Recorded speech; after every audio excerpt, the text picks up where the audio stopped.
The scene is Scunthorpe, 1982.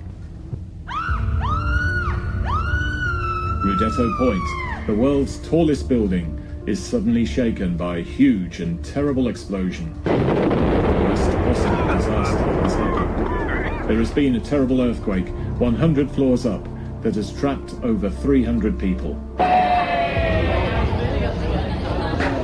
Meanwhile, deep underwater, a terrible fire has broken out as Flight 707 from Miami crashes uncontrollably into the heart of the Bermuda Triangle, where the liner Excalibur has overturned, trapping over 20 people inside, where they are terrorized by gums, the most deadly and aggressive killer goldfish ever, as they try desperately to capture King Gong, the 800-foot-high giant gorilla from Derbyshire.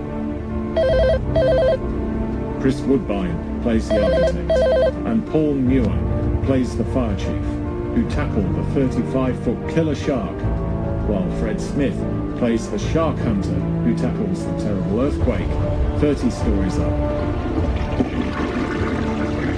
Marvin Brandy plays the jumbo jet pilot, who desperately tries to prevent the fire breaking out aboard the giant gorilla, thus breaching the dam and flooding Los Angeles with thousands of gallons of germ-infested nerve gas, as the police race against time to find the rabid man who planted the hydrogen bomb that could destroy the entire airport just in time to prevent the entire building from sinking beneath the waves of the giant man-eating grizzly bear that has terrorized the entire neighborhood of the sunken plains for generations.